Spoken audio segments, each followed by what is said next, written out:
this is our longtime title for this. Why is Kings Beach closed today? And I don't know, there's a lot more information than the last time I gave this presentation or one like it in March, which is great news. And I will skip through the first couple slides, which are just background on who Save the Harbor is. Quick version, Save the Harbor is a great organization that's doing a ton of stuff, and we do free programs and events. You're all invited to all of them. We've got a couple more free cruises going on to the Harbor Islands out of the seaport for the rest of the summer. If you go to our website, you can find that out when those are in RSVP. Completely free, no catch. You just can't be late for the boat. We've been around since 1986, advocated for the completion of the harbor cleanup, and I like to think of Kings Beach as one of the final pieces that we still have to complete on that.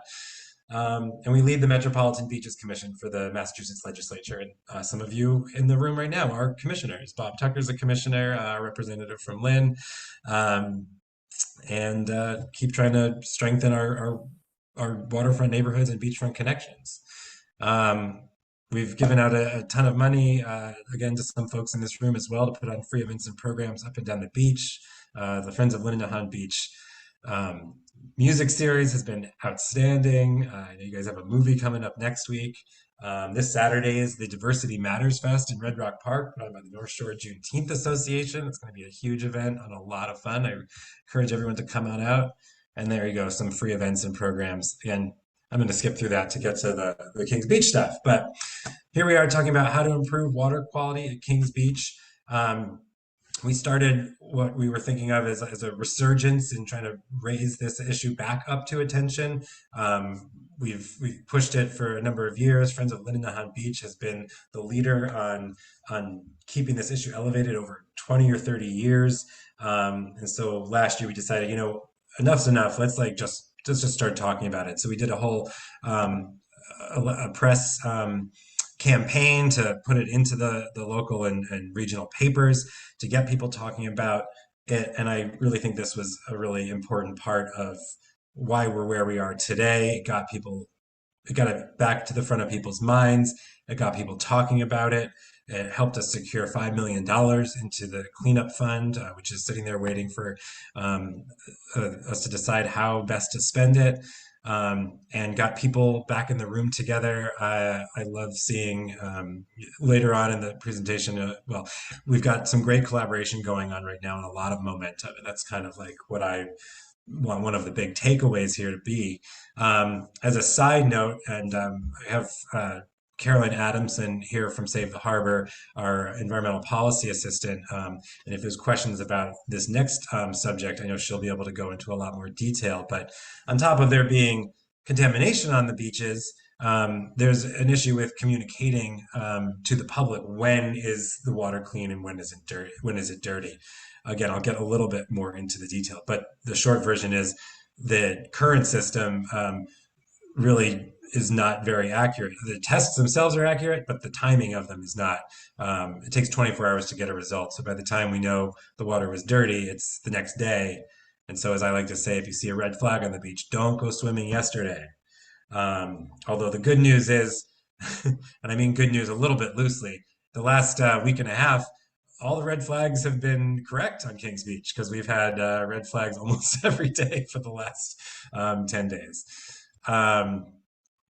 Every year, Save the Harbor puts out this water quality report card. This is the base of kind of our advocacy, and you can see Kings and Tinian Beach in Dorchester down here at the bottom as our most contaminated two beaches. The reason we're focusing on Kings and not on Tinian is Tinian Beach is at the mouth of the Neponset River, which is a much more complicated issue, although there is a slight analog because a lot of the contamination on Kings Beach is coming from Stacy's Brook, which is what I'll show here. So it's also a natural waterway that is carrying contamination from stormwater and sewage even during dry weather, which is why we have closures on the beach even in dry weather here.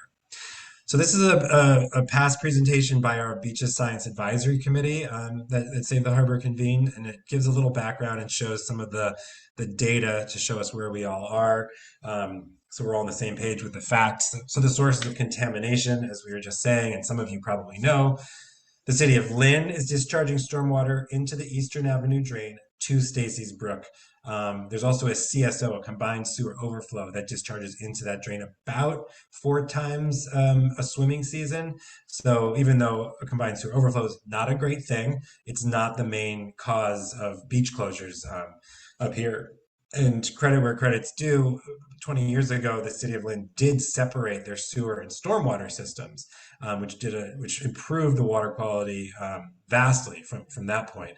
Got us up to the 68 to 75% grade that we have today, but again, not quite to that 90 to 100% that most of the Commonwealth's other beaches are.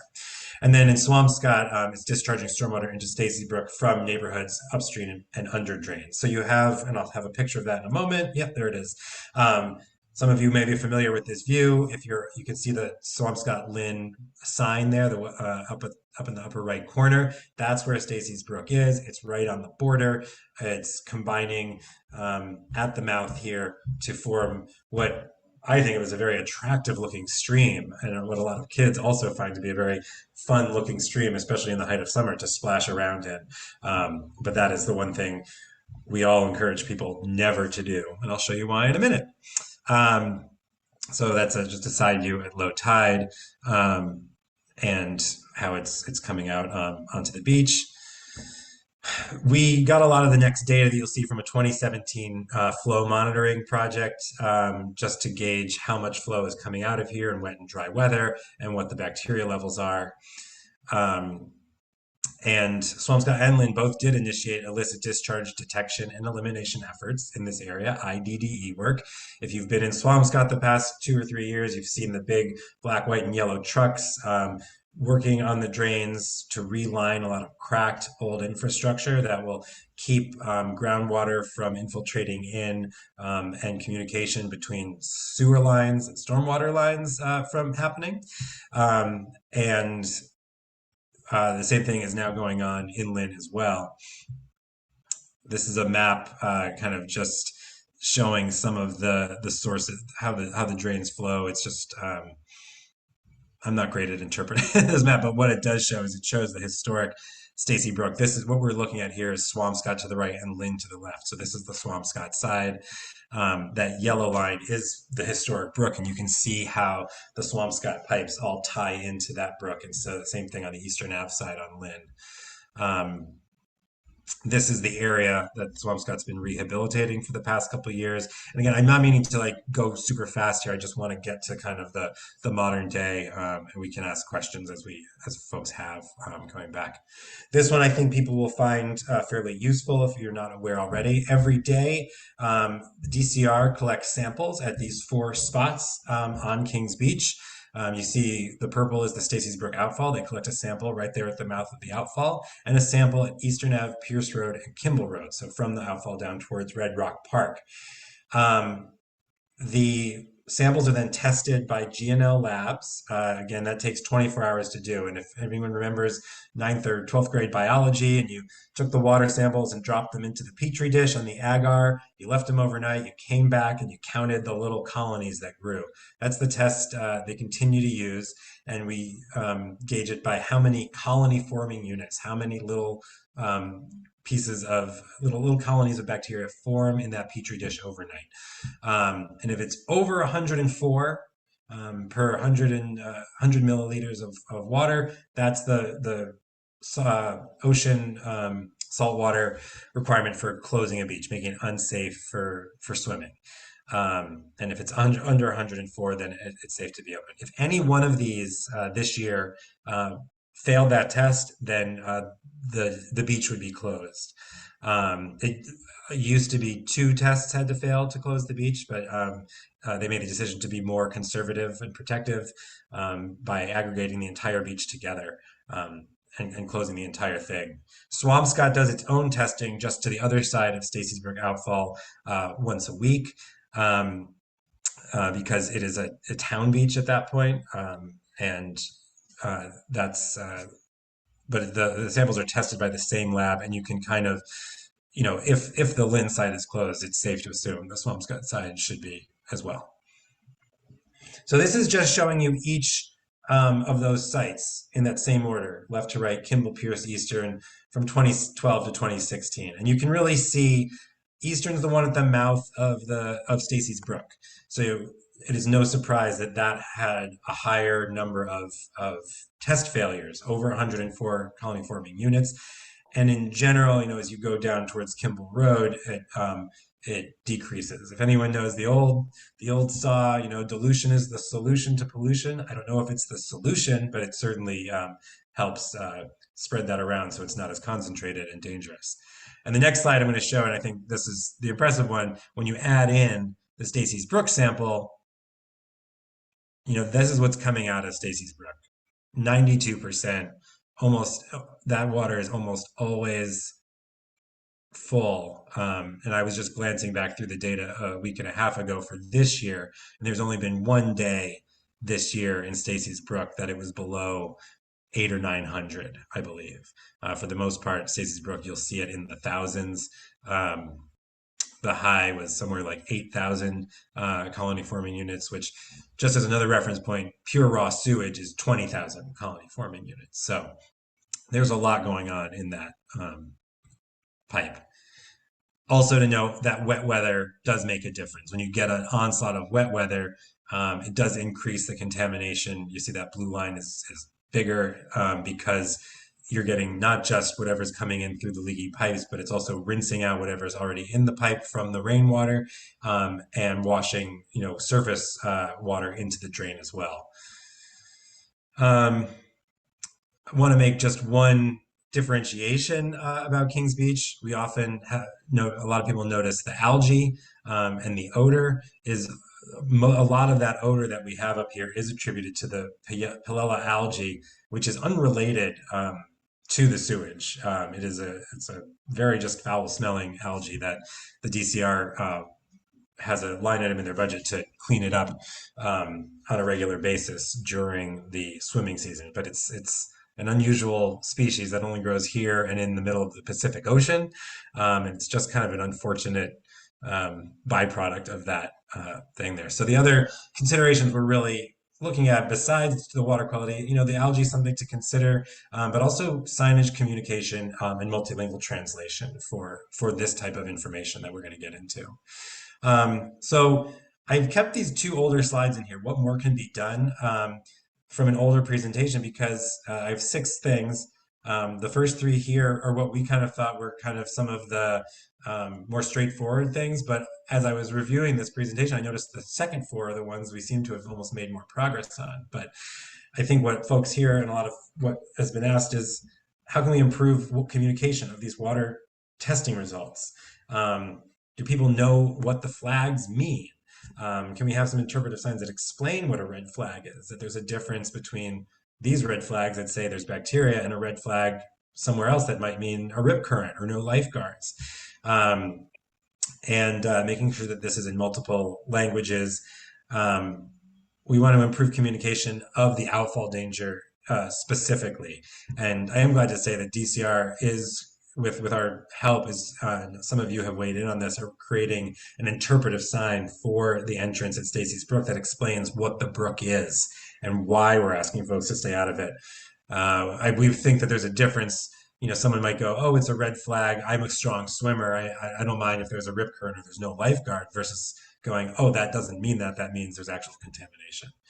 And of course, we also want to improve communication of the sewer releases, which there is legislation for CSO outfalls to be notified now.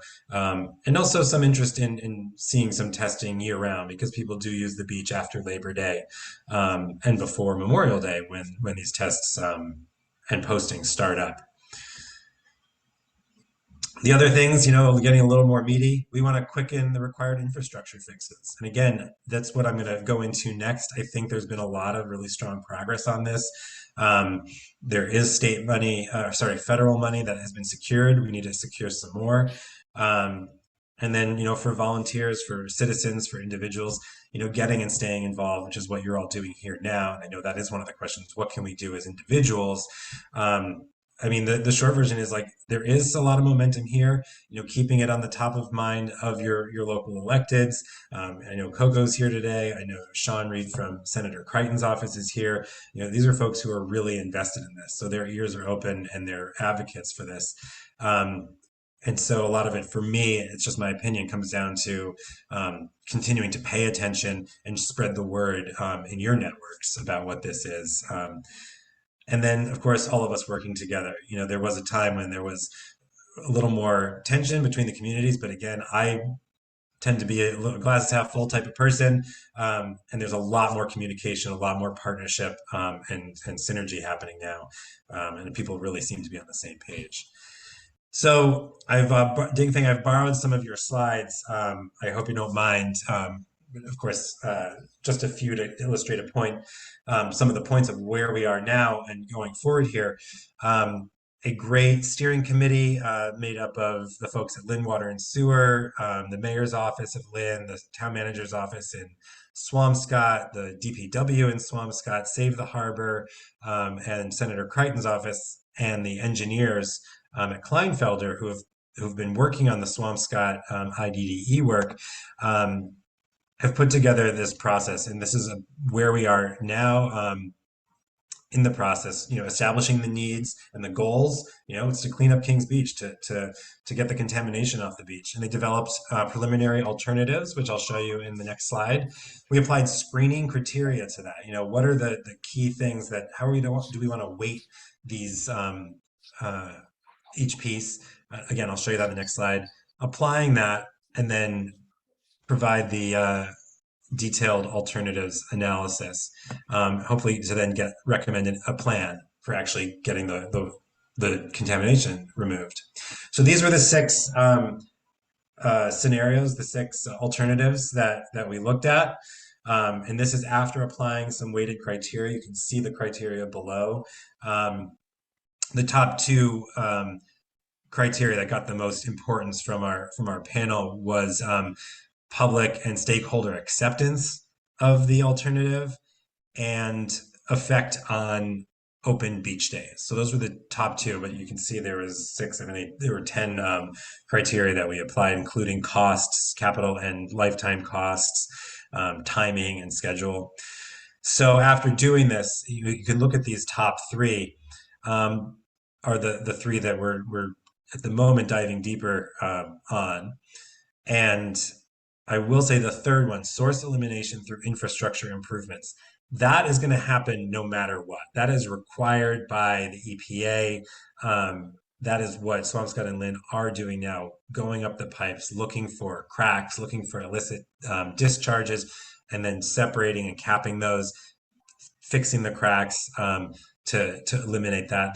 That's going to happen now and into the future. That's just an ongoing project. But what can we do because of that natural waterway to eliminate, especially that dry weather flow?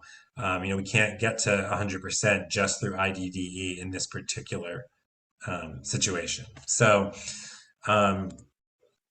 this kind of gives you a little bit of where the thinking is now. We haven't Kleinfelder hasn't gone all the way into the weeds on this, and as you can see, the source elimination work in Lynn is still in the inspection phase, but it gives you, I think, a like a benchmark or a framework of what timing could be like.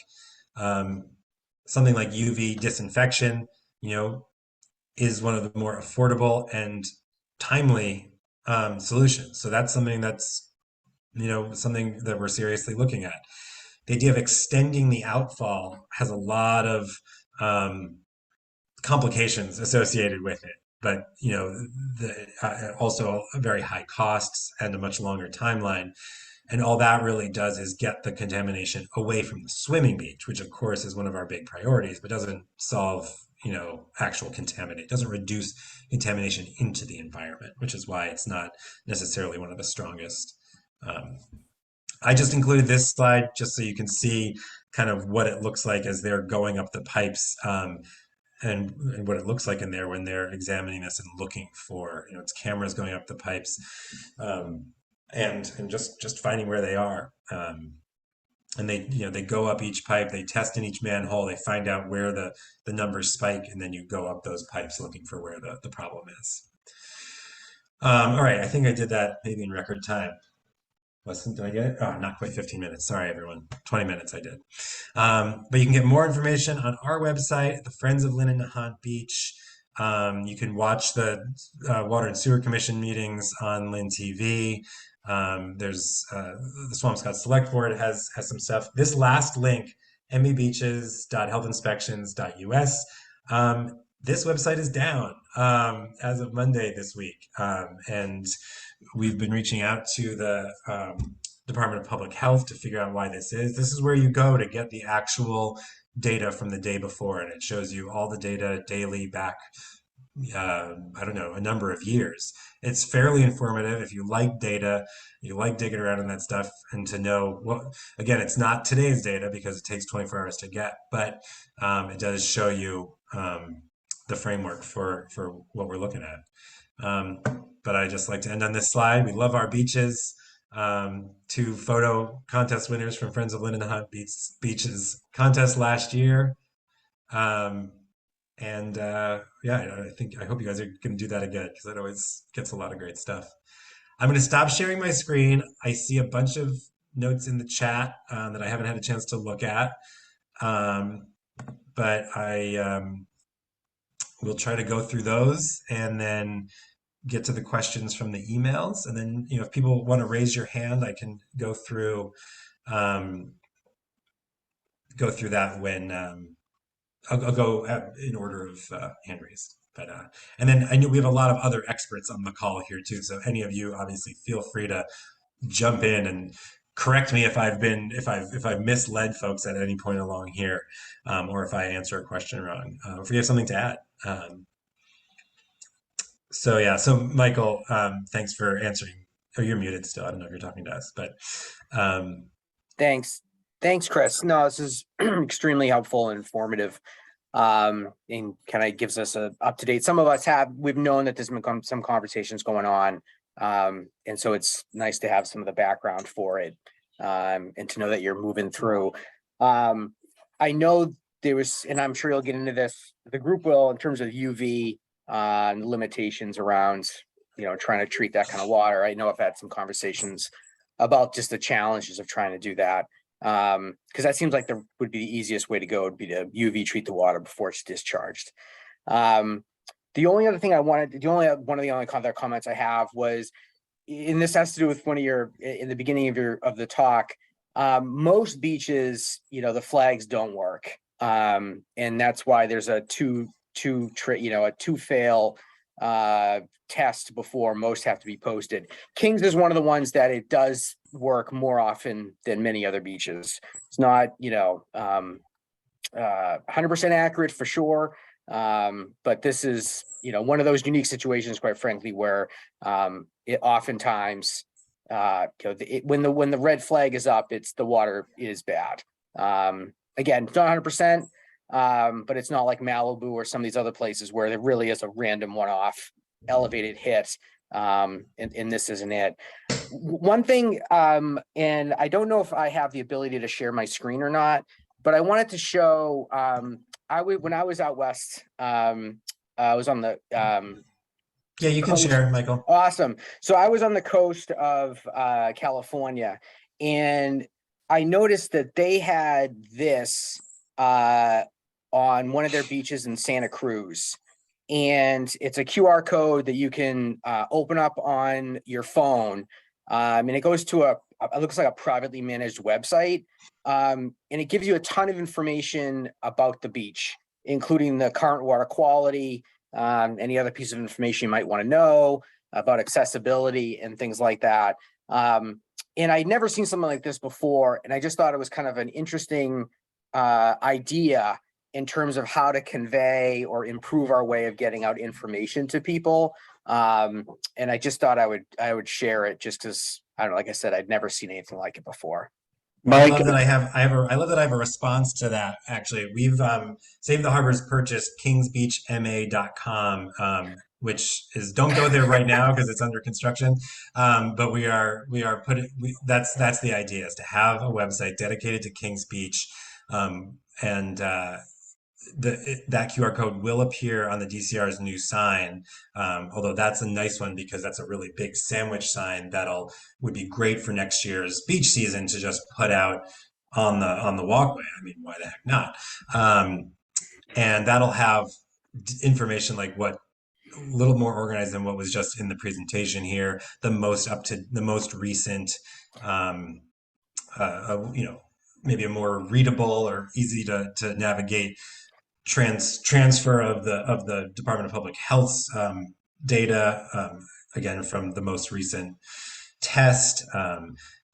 Caroline has been doing an insane amount of data crunching and analysis to estimate not estimate, but to see the accuracy of the actual flags. And Michael, your point is exactly right. Like Constitution Beach has been our model, where 100% of their flags on Constitution were wrong in 2020 because it went up the day after and there was never 2 days of rain in a row. So you had a beach open on a dirty day and then closed on a clean day. Like you said, Kings is the exception to that, where there's so many different variables, we can't predict it based on rainfall. We can't predict pretty much anything. Which is why I have not complained to the DCR when they took longer to take the red flags down, because we just didn't know, right? Thank you. Quick question for Michael. Sorry, Chris. Just clarification. Mike, have you actually tried that app yourself? So it opens up to, I think it was it's like a website. It was like beachsafety.org/Santa Cruz. And I guess you created a business model off this, so you can, have your own beach added, it looks like. It was very user-friendly, very easy. Good, because the concern really is if some people are not used to it. Number two, if they're used to it, there's a lot of information there that it's so overwhelming that people are. It's just we would just want to be like basic, simple, and user friendly. I absolutely 100% agree with you. To me, it should just get to the point. And if people want to drill down to more, then great for them. But it should just say, what is today's what is today? What am I doing? Right. Yeah, I think I want to piggyback off of that too, because I think, and Chris and I have been talking a lot about the website and the QR code, and I really appreciate how he's getting feedback from the community. But the reason that I think a lot of us are really excited about this is because it's going to become accessible to more than just the English speaking community, which it absolutely needs to be. Even meetings like this, they're awesome, but they are only accessible to a certain piece of the community. And like Lynn and Swampscott both have many, many, many members of the community who aren't in that situation. So I think like that's been something that we've been trying to really increase. And so, anything we can and continue to do, Chris, just let us know. Yeah, and I think that's a strong point that, there's not a single answer to the communication thing. People get their information in lots of different ways. I agree, the flags, they face the wrong way. They're often limp and you can't see what they say. And then people don't necessarily know what that means. But, there's an advantage to a simple symbol, but you have to add more to that. So a longer interpretive sign combined with a QR code that's easily visible, combined with multilingual translation ability on that website. And the DCR sign will have English and Spanish. It is a physical sign, so we were a little limited, but it'll take you to that website where you'll be able to translate into any language. And then, so I'm just going to kind of go through some of these questions. Looks like some of them got answered as they were going. Robin, if Stacy Brooks doesn't close the beach on its own, it has to be one of the other swimming sites. And yes, Michael's right. Yeah, Stacy Brook is permanently closed. It's really just background information.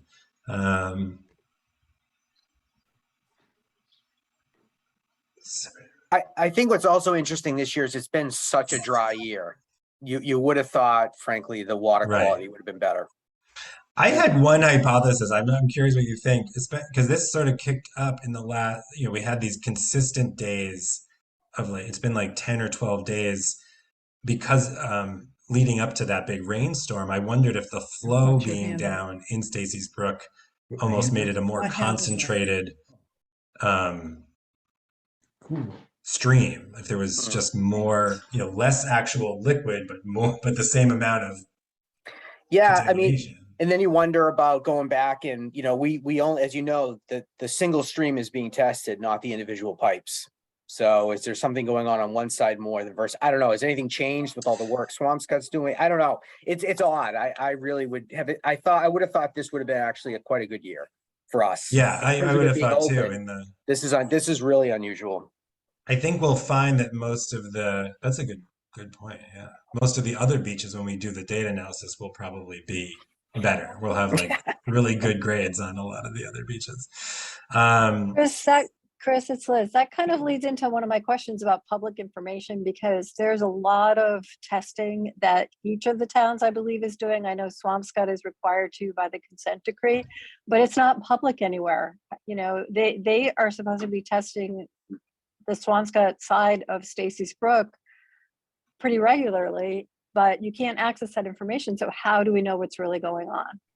Yeah, well, like I said, Swampscott tests their beach once a week. It's done No, by no, not the beach testing. I'm not talking about the beach testing. You're right. They test the swimming area. They don't even test Stacy's Brook, but the consent decree work includes testing of what's happening at the Swampscott outfall.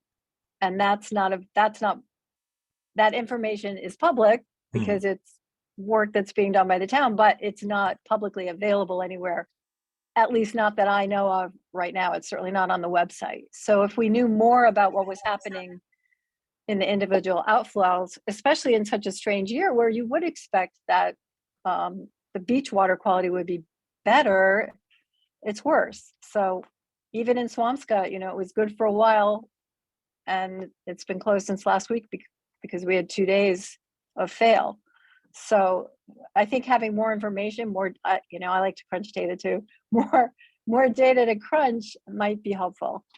I'll look into that. I hadn't really thought about that because we were so, working so much on getting everyone together. And obviously Lynn is testing Zoom call. the specific sections as they're doing their IDDE work.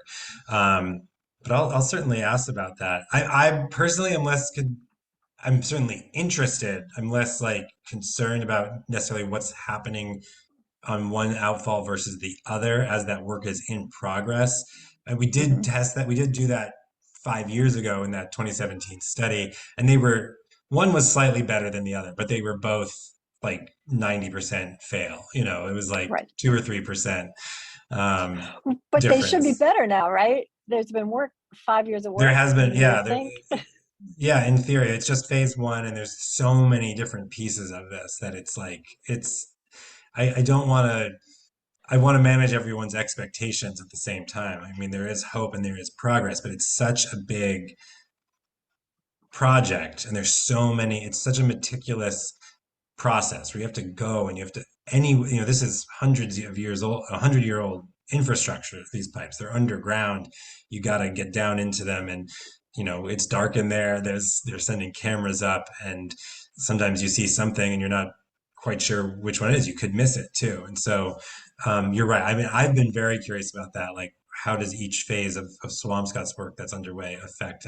So it's certainly a question I have too, to find out when they've finally closed the book on phase one, how much has that improved over that 2017 number? Yeah, Jerry? Yeah, my name is Jerry Karen. I live up at the end of Kimball, and I can see every day, when I sit in my veranda, I can see the red flag.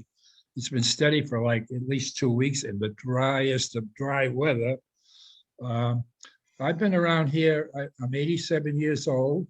I would say I can remember the pollution 80 years ago at the cove, right into Swampscott Cove, where the beach ends.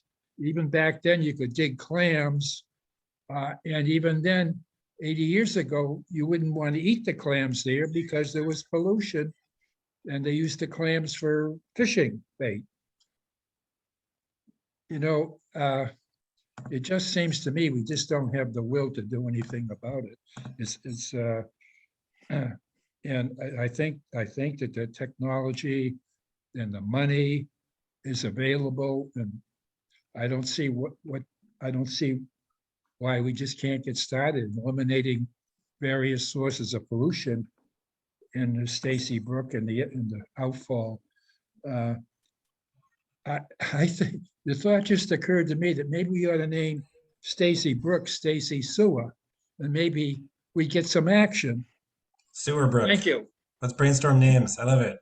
No, thanks for saying that, Jerry. I think you're right. I think that's how most of us have felt. And you're certainly, I mean, again, like I admitted earlier in the meeting, I tend to be a fairly optimistic person. So, seeing the regularity of conversations that are happening, seeing that the city of Lynn Water and Sewer is doing the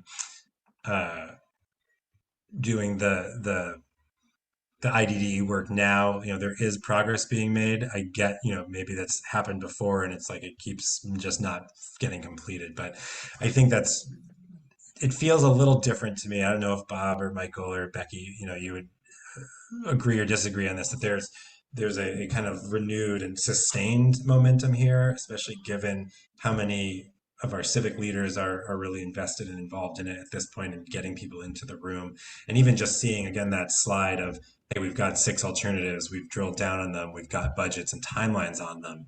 Like that right there, as long as it doesn't stop there, and those of us in the room aren't going to let it, that there is, 3 to 5 years from now, there could be an increase in the open days. We could have a more predictable, even if it's not quite at 100, even if it's at 85, if it's at 90, as long as, if we can get out of that, the bottom 2, that's the baby step progress, right?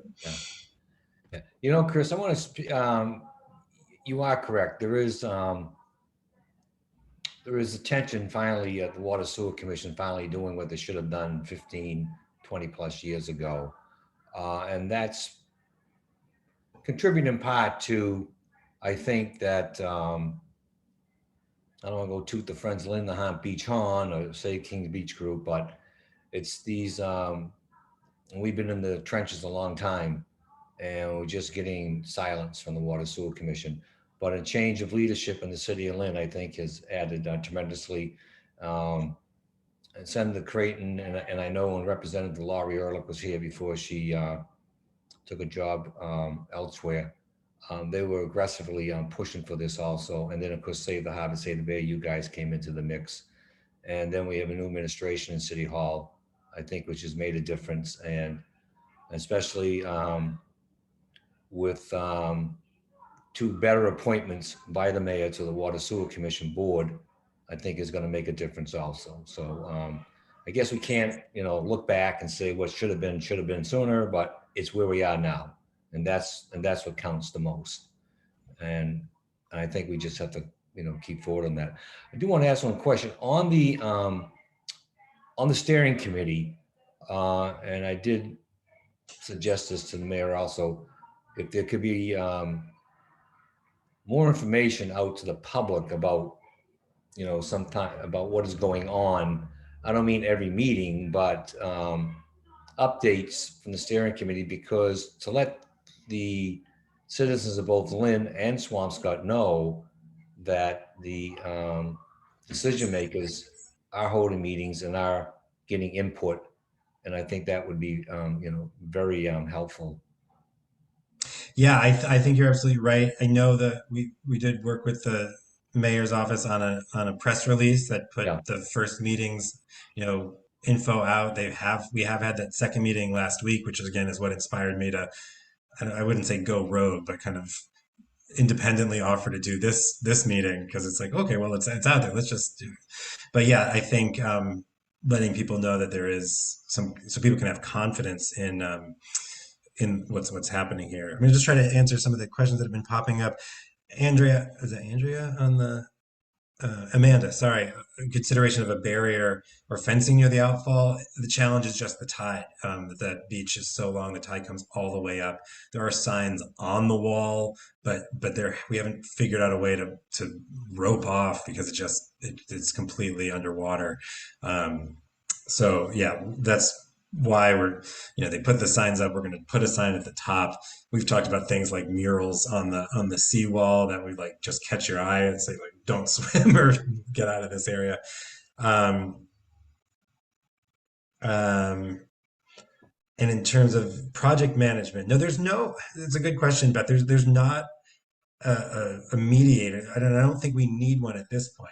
Maybe a few years ago it felt like that, but I think the group, is now talking. Swamscott and Lynn each have their own engineering firms. Kleinfelder, and there's Dingfang's here from Kleinfelder, is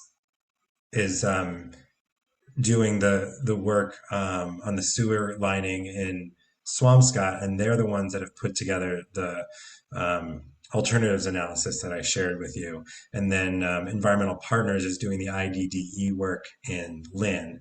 And while of course the solution is going to be the same, there are two separate systems that need their own work there, and they both just have to keep moving forward. Tony? Yeah, thanks for the presentation. It's been great.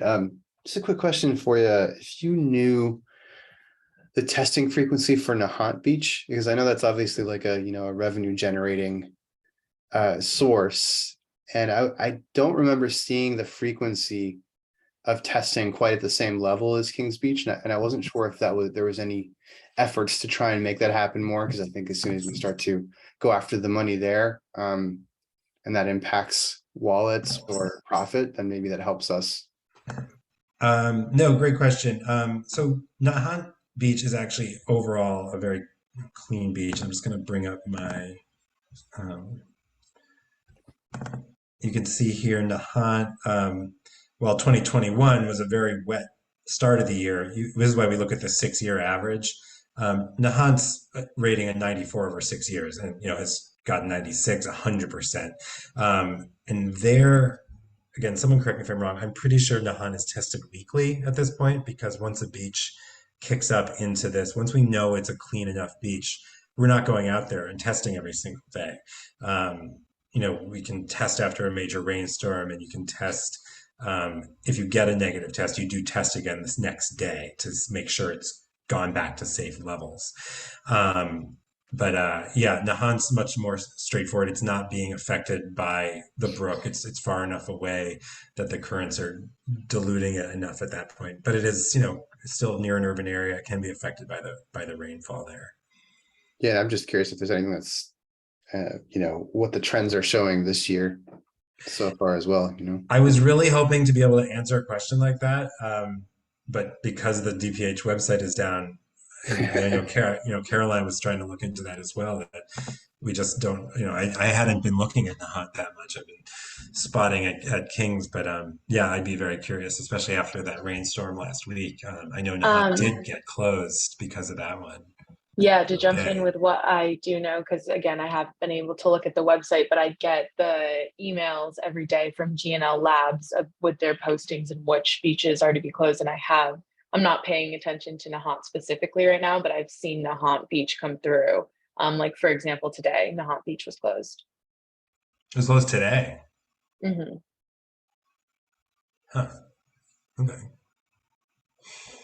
Well, that is curious. Andrea.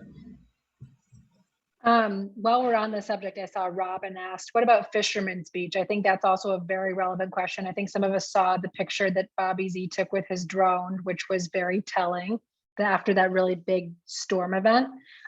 So what is the testing like, the frequency there? And then I'll ask my question. I missed that picture. I'd love to take a look at it. Oh my God, yeah. I will say as a disclaimer, Save the Harbor is focused on the state beaches from Nahant and Nantasket, which is inclusive of Kings Beach. We partner with the DCR in this. I live in Swampscott, so I'm obviously invested in Swampscott. Fisherman's, I'm pretty sure, is tested weekly as well. All the Swampscott beaches are tested weekly. All the And Swampscott beaches. Fisherman's has been okay this year.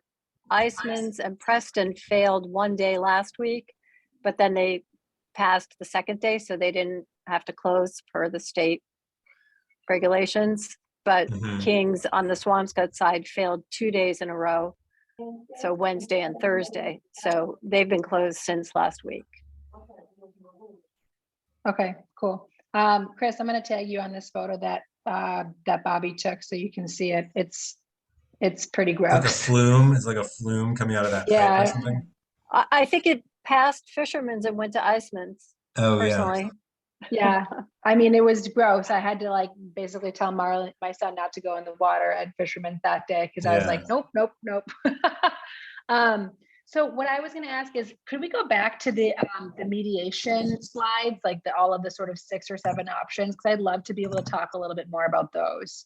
I think that that's kind of the question is, we all want to solve this, and I would be curious to know why they're sort of honing in on certain options and like discounting other ones. Okay. Would you mind going to the next slide? Actually, that was the one that had like the different prices Yeah. and stuff on it. Because obviously I know that's a huge consideration is the price. Okay, so why did they sort of hone in on looks like 1, 4, and 5?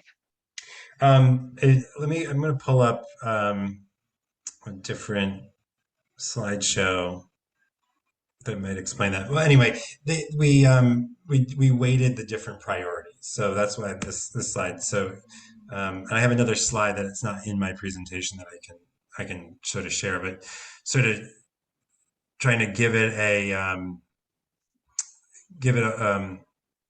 what's the word I'm looking for? A methodology here. So, if you look at the bottom here, these were all the lenses that it was kind of measured through, and these were all weighted based on, I don't know, it's about 20 different people from the engineering firms, from the city, the sewer departments, from saying what's going to help us make the decision. If it is cost more important than environmental impact, is effect, so again, the top 2, and again, this is me being dumb about sharing my screen, if I can do this. Okay, wait. I know how to do it. I figured it out. Now I can't see the top thing. Oh my gosh, why am I so bad at this? Here we go. So this was the ranking criteria, and the weighting that based on everyone's input. So you can see permitting was not considered important at all. So we didn't count like how much permitting was going to be involved. Like if it's going to clean up the beach and it's going to be affordable, it's like we will get all the permits we need. So we're not going to count that as part of our decision making. As you can see, public acceptance and efficacy, how many days will the beach be open as a result of this one or this one? I mean, I think we can, I like where this ended up. It wasn't exactly how I weighted them personally, but I think overall this was a strong way to do this. The only one that I think people might have questions about is environmental impact. Why is that weighted so little? The thinking was, well, there's already an environmental impact on the beach, but environmental impact is also the reason, if I can go forward, how do I do this? Is that if I may, on the environmental impact, it's not that environmental impact is not specifically to how the discharge impact. It's more of right. the construction impact to the environment. Right, construction impact, and I think Dingfeng, that's also why dechlorination was one of the reasons it was not one of the top ones. Although I'm not sure I remember from our last meeting whether we are going to keep considering that. Yes, we added it back in. So instead of just looking into those alternative number 4 and 5, we're going to add that chlorine disinfection back into the final 3. We're going to do a lot more detailed analysis, more like conceptual design level of analysis to do another round of evaluation again over those 6. So we're going to narrow down to 3, eventually come up with 1, and then such that the community can take that the total cost to those funding agency to ask for grants to clean this out. And just like you said, Chris, the reason why UV disinfection ranked really high, because we are pretty confident that we can do it very quickly. Yeah. Because permitting is, we have talked with the EPA. The perception is UV, you just put the light bulb into the stream, right?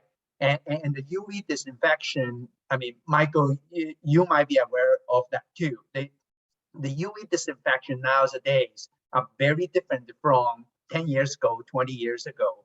And the technology is already good enough. The strong radiation is strong enough to be able to do the CSO treatment. There has been application of the country, particularly started in Europe. So with storm water as well as those dry water with a pretty low turbidity, we feel pretty confident that UV disinfection could really knock those bacteria out. And we have a couple of case study. It's like Rhode Island, Newport, Rhode Island.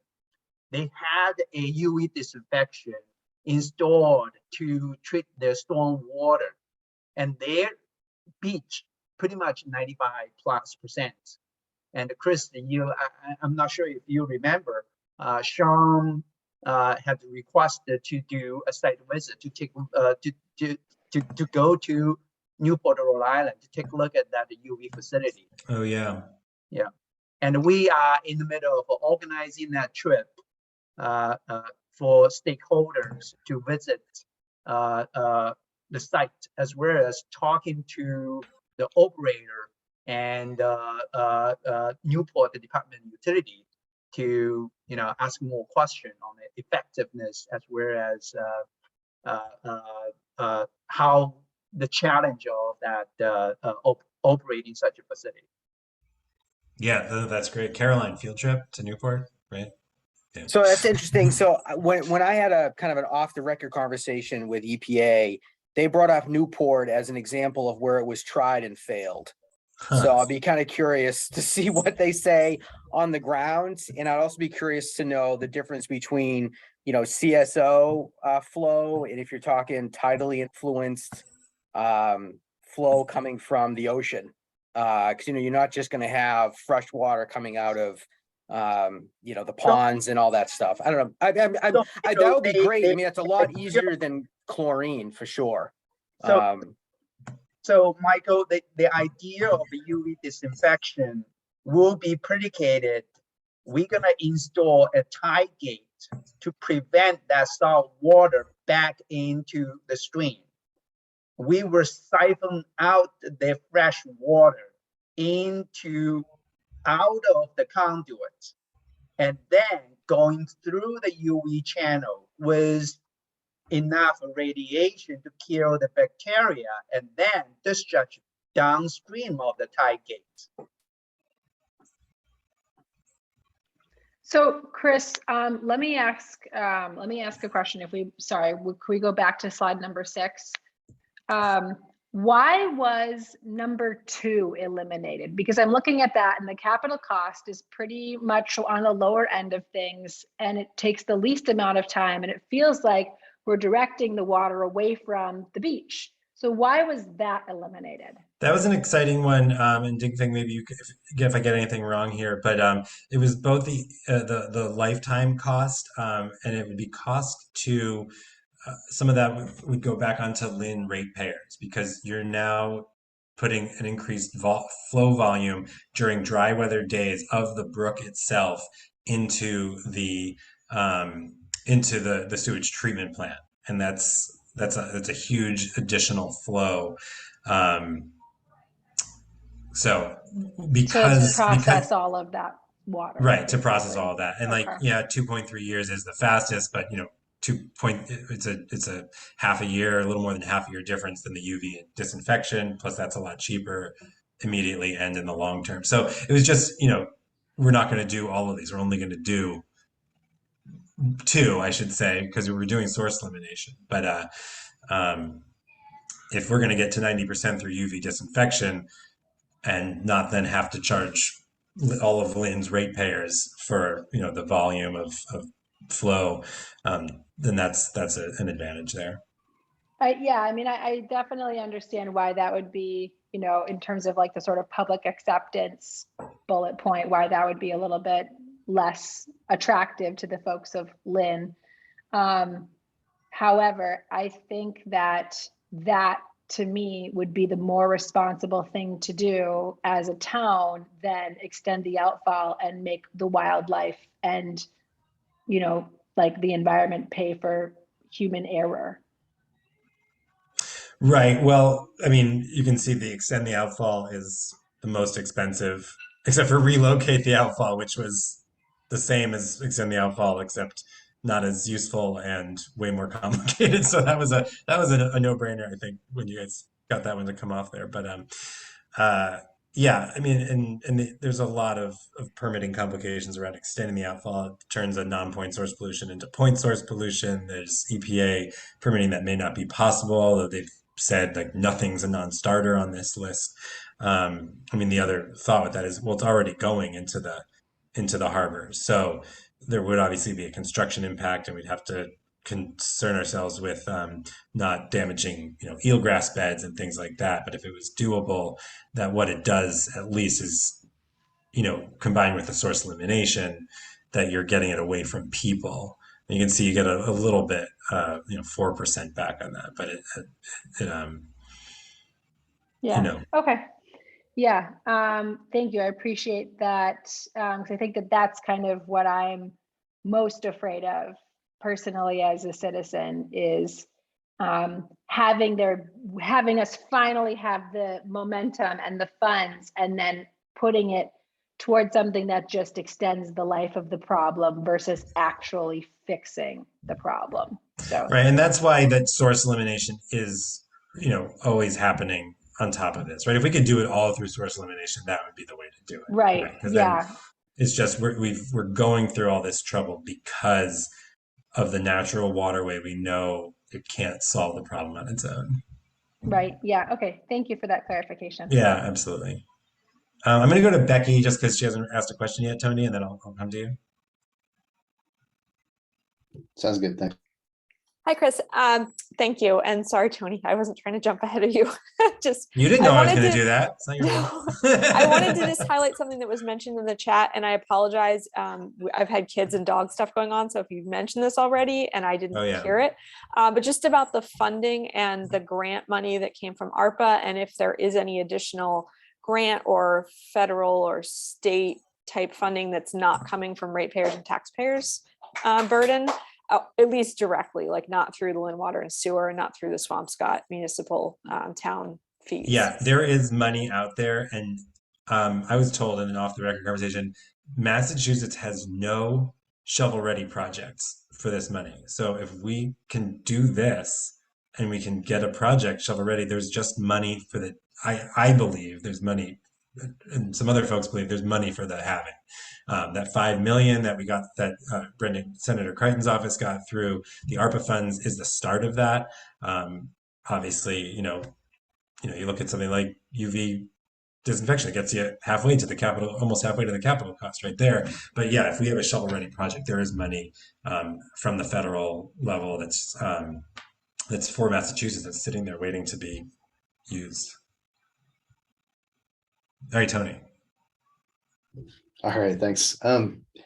Yeah, I was just curious about the UV solution, and I know that you said the smell was something that wasn't primarily caused by the sewage, and that it was instead caused by the seaweed. I've just noticed that when I walk by the outfall, or multiple times when I've walked by it, it really smells bad this year, and it has a different kind of odor.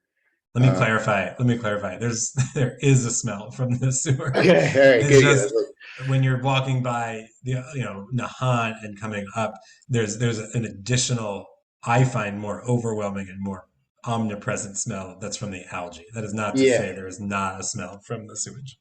Okay, good. So with the UV solution, would that help to eliminate the smell, or would source elimination be the only way to really do that? I don't know the answer to that. I wonder if anyone else here knows the answer to that.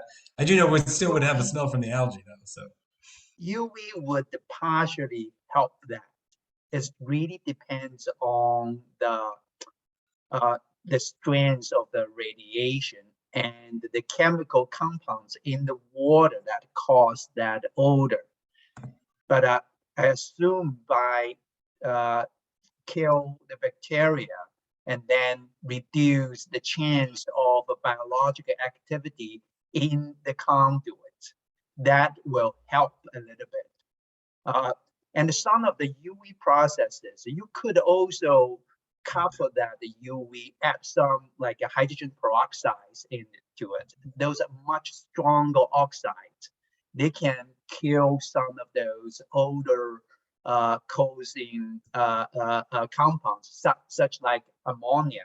Ammonia can be oxidized by hydrogen peroxide covered with UV in that case. So UV could be becoming at least reduce the odors. And also the odor sometimes it really because of the biological activity in the upstream of your drainage system. So when you have that long period of dry weather, hot weather, so the water, the base flow in your drainage system have a higher temperature. And then if you have a dirty water, say illicit connection from the sewer connects to the drain, and you basically seed in the bacteria into that high, warm temperature drainage water. And then the bacteria, the growth of that bacteria is much faster during those hotter temperature.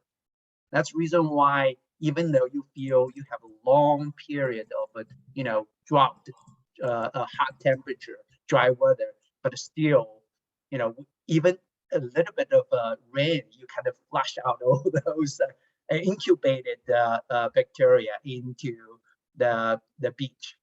I mean, that's typically what we see in a couple of beach, including Canyon Beach, Chris. okay, thank you, Liz. Yeah, thanks, Chris. So just so I'm clear, source elimination has been required of both towns for literally years, if not decades. And that won't go away even if we do an UV system or extend the outfall or any of that. So these solutions are a means to a quicker, clean beach on top of the source elimination projects that should already be happening. Is that right? Yes. And then the other piece is that because of the unique nature of of Kings Beach, because there is a freshwater input from Stacy's Brook, we know that even with great source elimination, it can't ever fully eliminate all the contamination on the beach. It's not like if you go down the beach to Kimball Road or to Eastern or to Pierce, there are outfalls on those that are only triggered by actual rainstorms, like of a certain volume. Whereas Stacy Brook has constant daily flow that's collecting groundwater, leaching pipes, runoff from hoses, from dog waste, from human, everything that's going on the surface is going into that flow and coming out regularly onto the beach. We know we can't eliminate all of that because we live in a city through source elimination. We can get a lot of it, but it's going to take a long time. It's going to keep being ongoing. And then I don't know if you're laughing because I'm getting it wrong or because it's just a laughable situation. So yeah, it's we're not doing that in East Boston, for example. We're not saying, oh, should we do UV in East Boston, because you've got stormwater outfalls that are only polluting the beach after a heavy rainstorm.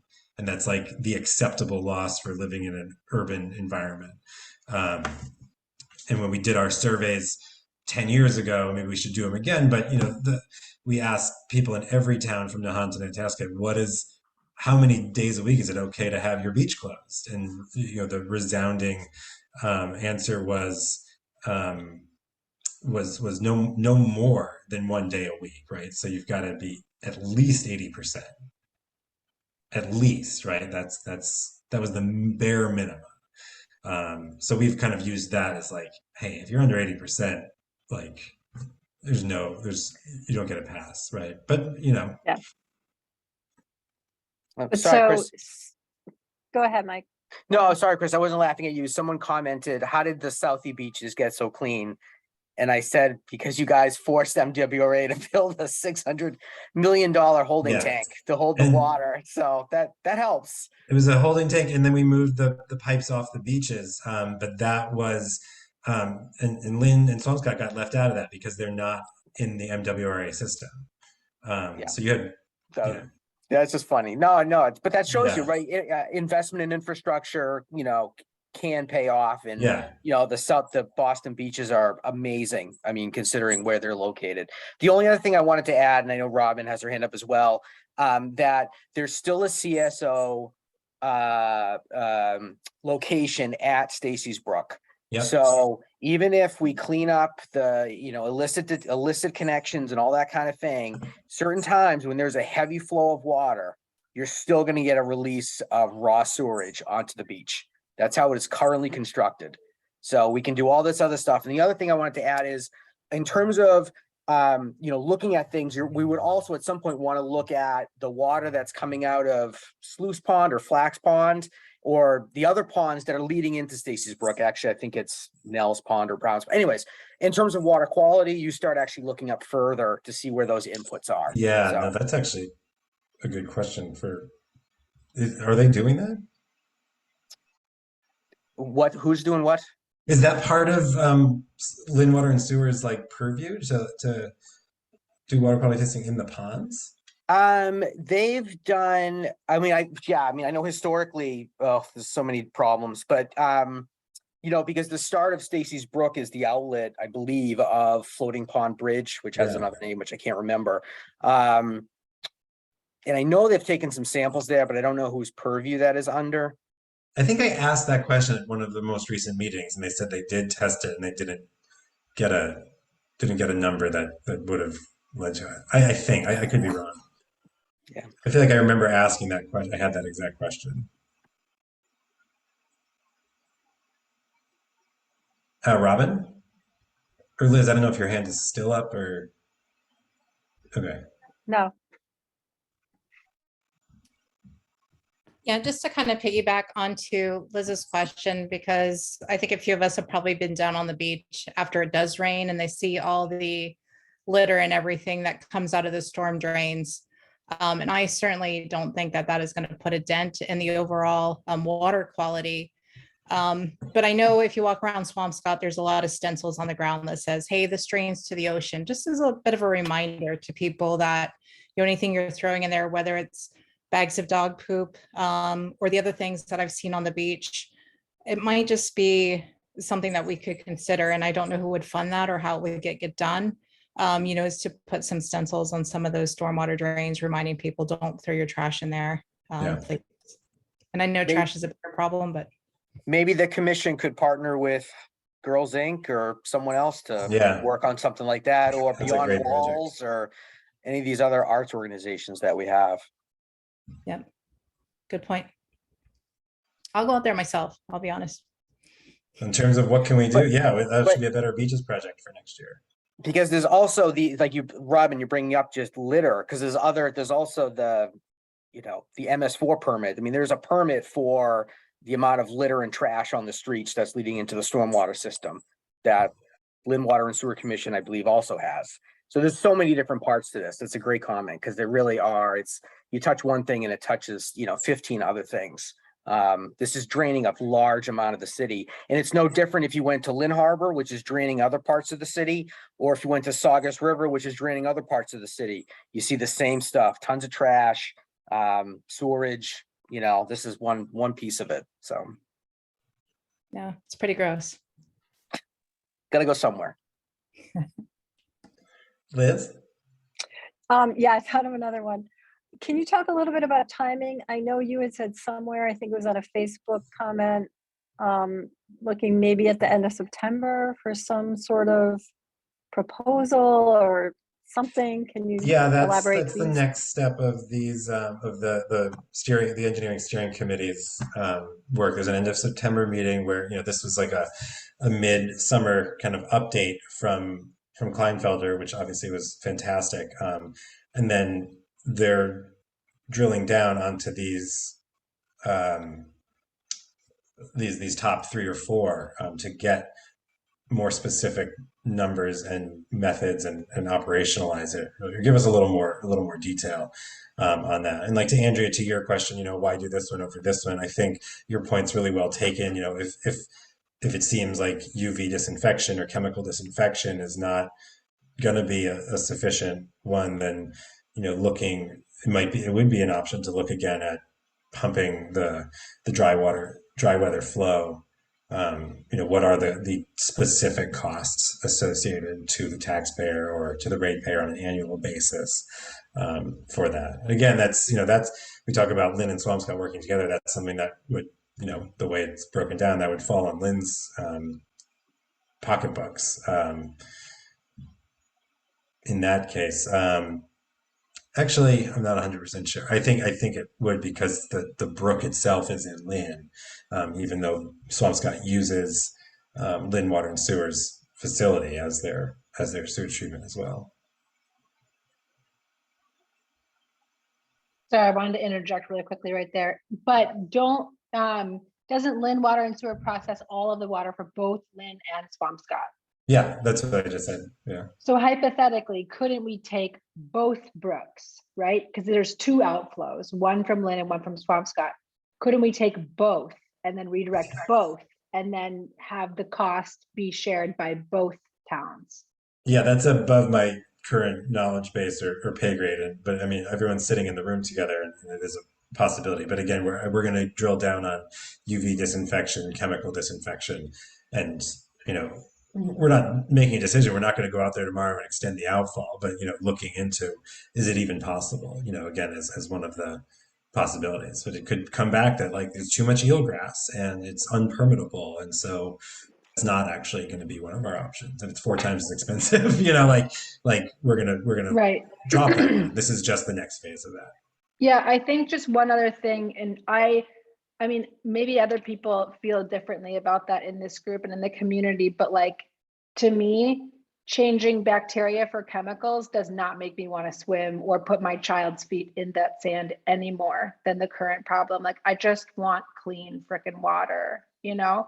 So spending money on something like that, to me, it just changes the problem. And then again, like, how does that change things for the ecosystem, for the environment? Like, what are we killing when we do that? Like, we have a responsibility to restore something to its natural habitat, not chlorinate it like a swimming pool. Well, it's a chlorination dechlorination. Just to clarify, it would take the chlorine out of it, and the other reason it initially came off the list was because the EPA expressed that exact concern, which is like, we don't want to be adding something else in here. But again, you know, we just agreed to look more deeply into it, not to go with it. No, I appreciate that. I really wanted to, I know I got intense right there, but I really want to just be like, please, let's just fix this a natural way. Yeah. Well, if you want to fix it a natural way, you'd probably dig it up and actually expose it to the environment and return it to a wetland and have the sunlight kill the bacteria, as it usually does, as they, you know, uncover other buried channels. But unfortunately, that's not going to work here. We get gondolas down Eastern Ave, right? Down Stacy's Brook. Little That's Venice. Right. Will become the Little Venice of raise some money of Massachusetts, of the Eastern Seaboard. All right. Well, I'm noticing a little. I'm going to invite folks to. You know, it's 7:15. Yeah, it would be quieter down the short drive. I'll stick around for a few more minutes if folks want to keep asking questions. I'm going to stop the recording so we can pop this up tomorrow for folks who didn't get a chance to join us today. I want to thank you all for being here, especially our great civic leaders, Coco, Sean, thanks for being here from Senator Creighton's office. Ding Feng, thanks for making the time. I'm really glad you were here to drill down on those. And of course, Michael and Bob, for your expertise. And all of you for expressing interest and being so passionate and dedicated to this. It's great that we don't all feel like we're alone here, like it's like there's a group of us, we care together. So, and Coco, yeah, I should have given you a chance to say something at the top, I just realized, and I apologize for that. No, you don't have to give it. I'm just here to listen and to learn as well. And I'm also corresponding with several of you private message me with other questions. So I'm multitasking, listening at the same time, answering some questions. I would like to thank you, Chris, really. I think, it became in the point of us really, some of us really gets overwhelmed with all of this science and all of this plans. I think we really need to strongly have a strong political will and find that money to really start doing. I hear these presentations even before I became a city councilor, and I was chatting privately with Liz as well that we need to really push for the mayor's regular updates, because a lot of people are asking the same questions, asking some updates, and we post updates to the public and then we tend to forget about a lot of things. I'm not talking about this group, but some of the politicians basically. We really need to continue that discussion, because we are in the right track. The fact that we're all together, the fact that we are all having this meeting, it's really just important information for all to have. So again, I will continue attending. I don't claim to know the answer, but use me in any way you can, and we will do this together. Thank you, Chris. I couldn't have said it better myself, and you've been at every single meeting, so really appreciate your thank you. Can I share your slides, or you can share your slides as well? Can it be public as well? Okay, thank you. Yeah, and it's not my most polished presentation, but yeah, I'll share it. Right, I screenshot some of them, but it's very helpful to me as well. Yeah, I'll email it to you and to anyone whose email I have. And I'm sure there's a way to, it's a Google Drive. You know what I'm going to do? Hold on a sec. I'm going to say thanks to everyone. I'm going to stop the recording, and then I'll go ahead and share that. So right, but last but not the least, though, it's really, really nice to see Michael and Robin here, to have an actual commissioners now, because I know we have meetings in the past and we talk about Lynn water all the time, and it's nice to have two commissioners really part of this group, and it's just amazing. Yeah, really amazing. So glad you guys are on that committee. All right. Thank you so much. Chris, do you mind staying on for 2 more minutes?